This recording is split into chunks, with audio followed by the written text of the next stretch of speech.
What's up guys, Jordan here. Today I'm going to be answering your questions from Instagram. I don't know what you're asking me, but there are a lot of questions to get through, so we're going to see how many we can smash through today. But before we get into it, please do make sure you're subscribed with your notification bell turned on. And let's get started with this video.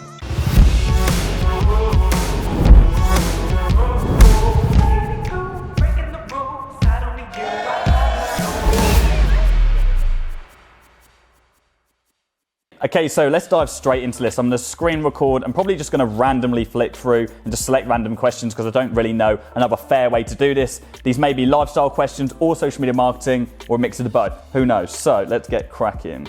What have we got? What are your biggest regrets? My biggest regrets, not starting my business sooner. I always had the illusion that I needed to invent the next Uber or Airbnb. I didn't realize that many successful business owners just started a business that had already been done before them and did it better. So that's one of my biggest regrets.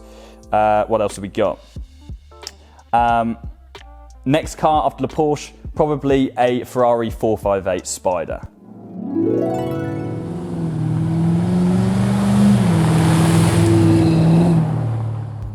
Did you upgrade your lifestyle as a percentage of your earnings, or do you have another general rule? In short, no.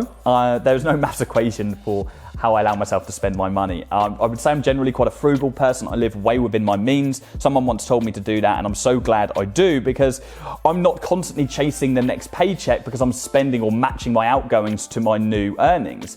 And I think that if you do that, if you're constantly improving your lifestyle based on how much you're earning, then you're always going to be chasing cash and never actually going to be financially free.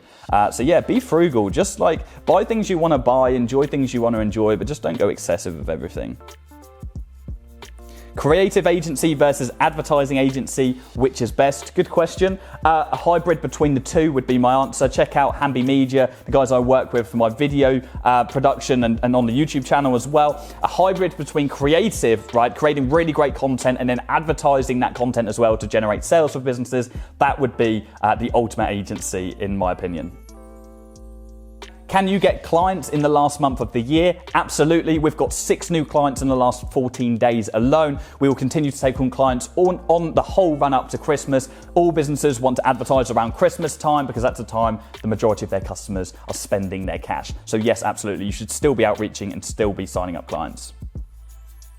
What is your morning routine? Well, my routine, to be honest, changes on a month-to-month basis. At the moment, I'm waking up at 6:30, go through all the usual stuff, skincare, drink a big bottle of water to refresh my body, and then I'm getting straight into admin stuff, if I'm honest. So I'm jumping into agency and academy admin, and then spending the majority of the rest of the day working on a new business, which is launching in January. So my routine has changed a little bit at the moment because I've just got so much work to get done. What's your height? Well, I always used to tell people that I was 5'9", but I think I established the other month that I'm 5'8.5". So yeah, 5'8.5". So I've got 2 questions from the same guy. Number 1, do you have a routine before you start work? Not really, to be honest. I just create a to-do list and make sure that I write down everything I want to get done in that day and I hold myself accountable to that. Second question, do you read every day? At the moment, in short, no. I was reading every single day. I need to get back into that. I'm probably reading like once or twice a week at max at the moment. So yeah, I really need to give myself a kick up the arse and get back into that. Just been so busy. Is being an agency owner everything you thought it would be? Good question, Jonathan. I'm going to say yes and no.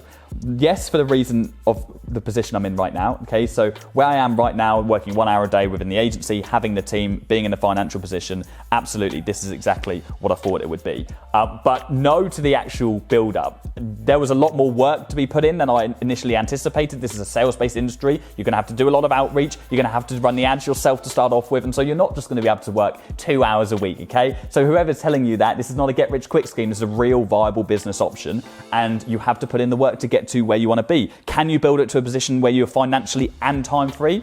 Absolutely, because that's the position I'm in now. So I hope that answered the question. If you could go back in time with all the knowledge you've gained in entrepreneurship, is SMMA still on? Do you mean, would I still launch one? If so, yes, because I know I'd be able to launch an agency and scale it up very quickly with the knowledge I have now. So yeah, 100%. What services are the most important to offer when starting your agency? Good question. I always recommend Facebook ads as the bread and butter. Facebook ads, Instagram ads, Google ads, any kind of advertising service, because that's what's going to be revenue driving, okay? When you have a revenue driving service for businesses, you can impress them very, very quickly and therefore upsell them onto other services or get really great testimonials and use them to get more clients. How do you handle self-doubt? Tough one. I think you just have to remind yourself that you literally can learn anything when you put your mind to it, as cheesy as that may sound. Giving you some context, last week I was prattling about with Becky, and she was an ex-Team GB gymnast, and she was teaching me how to do a spin, right? A dancing spin. I don't even know what it would be called, like a ballet spin or whatever you'd call it, and it'd be nice and elegant. And I was useless. I was like falling over. I was so annoyed, like getting like just this childish kid just having a full-on strop. Go in your room. Go. After a while, like I got the knack of this thing and I could actually do this spin now, right? Purely on the basis that if we practice repetition and we continually do something over and over and over again, our body will learn that skill, okay? And our mind will adapt to whatever it is we're trying to achieve. And it's exactly the same in anything we want to do in life. You start off and you screw up and you mess up, right? But if you continually keep at it, right? If you practice consistency, you will get to where you want to be. And it's exactly the same within business, in sales, in outreach, in marketing, whatever part of an agency that you're struggling with self-doubt right now. Did you hear me mention you? I did. It was called pirouette, by the way. Pirouette? Pirouette. A pirouette, guys. I can pirouette.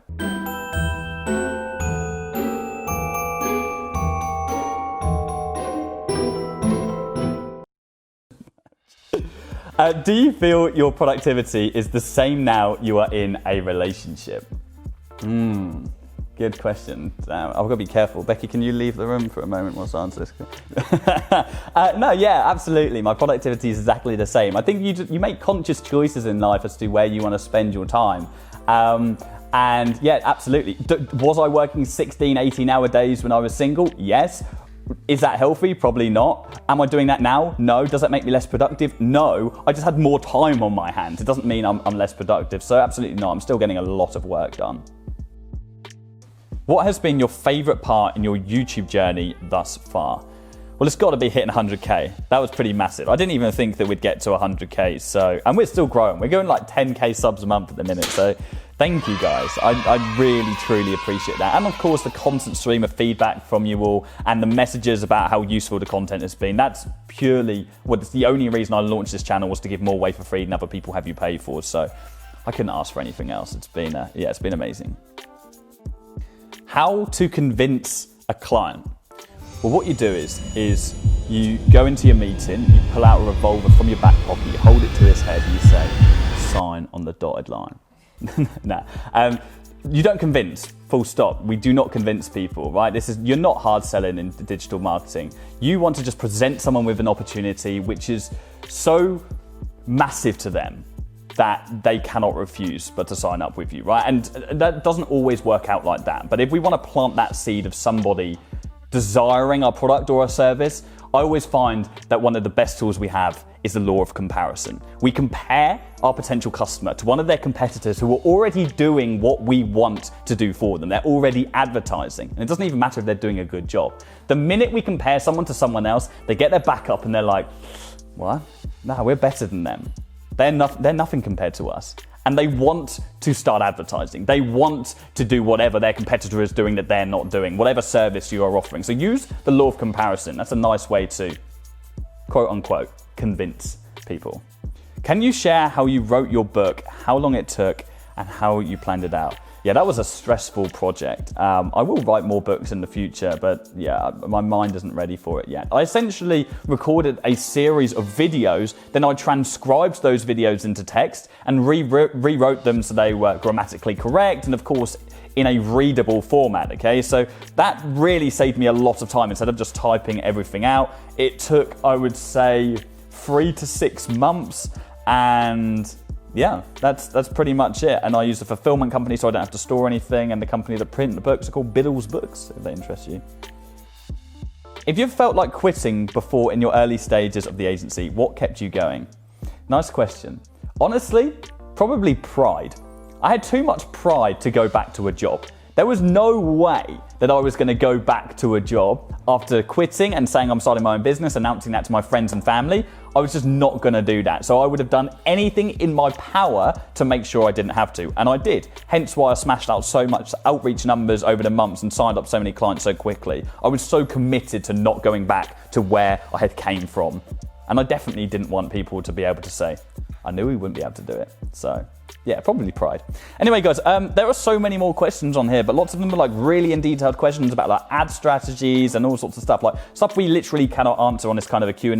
But I want to do these in the future if you find that these are valuable for you. And if you have any questions, drop me down a comment below and ask me your question. I will try and get through as many of them as I can in the comment section, and if not, we'll use them in the next Q&A video on YouTube, and we'll probably do one in a couple of weeks' time or something. If you do like this video, if you have liked this video, I should probably say, then yeah, drop me down a comment and let me know, and share it, of course, with someone else who will get value from it. Thank you so much, guys. That's it from me. I will see you all again very, very soon. Cheers.